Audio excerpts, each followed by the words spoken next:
కోవిదులు చెప్పే మాట ఏంటంటే, ఇంత దుర్మార్గంగా సెలెక్టివ్ ప్రాసిక్యూషన్ని ఇనిషియేట్ చేసినటువంటి ఈ ప్రభుత్వాల్ని ఏమనాలో అర్థం కావట్లేదు.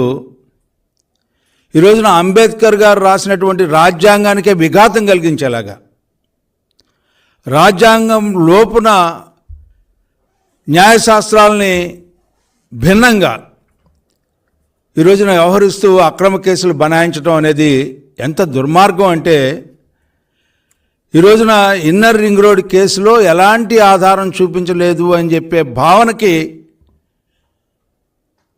న్యాయస్థానాలు వచ్చినాయి అంటే, మీరు అసలు ఏమి ఆలోచించి ఇలాంటి కేసులు పెడతా ఉన్నారు? దేనికి పెడతా ఉన్నారు?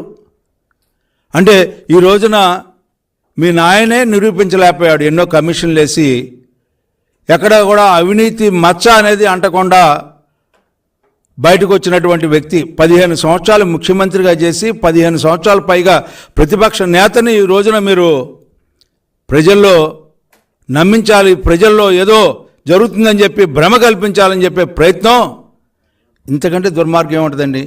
ప్రజాస్వామ్యాన్ని అపహాస్యం చేస్తున్నటువంటి న్యాయశాస్త్రాన్నిలో ఉన్నటువంటి ప్రొసీజరల్ ఇర్రెగ్యులారిటీస్ని అడ్డం పెట్టుకొని మీరు నడుస్తున్నటువంటి నడత సామాన్య మానవుడికి ఒక అభద్రతాభావం కలిగే విధంగా మీ వ్యవహారం ఉంది.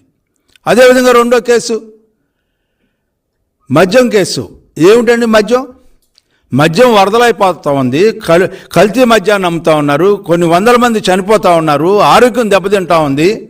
అలాంటి మద్యాన్ని మీరు అమ్మిస్తూ బ్రూవరేజెస్ కార్పొరేషన్లో ప్రివిలేజ్ ఫీజుని ఇనిషియేట్ చేసే విషయంలో ముఖ్యమంత్రికి సంబంధం ఉందని చెప్పి ఒక పక్కన మంత్రి ఎవరి మీద అయితే మీరు బెయిల్కి ఆయన అప్లై చేసుకున్న దాంట్లో చాలా స్పష్టంగా ఎఫిడవిట్లో పొందుపరచడం జరిగింది.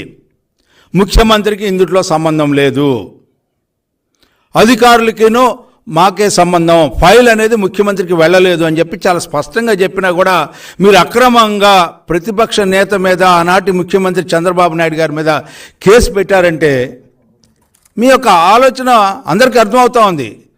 ఎవరన్నా బయట వ్యక్తులు ఎవరన్నా పెట్టారా? నష్టం జరిగిన వ్యక్తులు ఎవరన్నా పెట్టారా? ఇందులో ఎవరికి నష్టం జరిగిందని మీరు పెట్టారు? ప్రభుత్వానికి నష్టం జరిగిందా? ప్రభుత్వానికి నష్టం కలిగించే ప్రతి అంశం కూడా ఈ 4 సంవత్సరాల 9 నెలల కాలంలో వ్యవహరించిన విధానం ఎవరైనా చేశారంటే జగన్మోహన్ రెడ్డి గారి ప్రభుత్వం అని చెప్పి చాలా స్పష్టంగా చెప్పొచ్చు. అనేక అంశాల్లో ప్రభుత్వ ఖజానాకి నష్టం కలిగే అంశాలు. ఇవాళ మద్యం విషయంలో ఎంత దుర్మార్గం అండి! సెకండ్స్ మీరే అమ్మిస్తున్నారు. ఒక 10 రూపాయలకి తయారయ్యే వస్తువుని 30 రూపాయలు అని చెప్పి, అంటే 2 పెంచి అందులో మీరు లోపాయికారుగా కిక్ బ్యాక్స్ తీసుకున్నటువంటి ఈ రోజున తాడేపల్లి పాలసీలోకి పోతూ ఉండే రోజు, డిజిటల్ పేమెంట్స్ లేవు.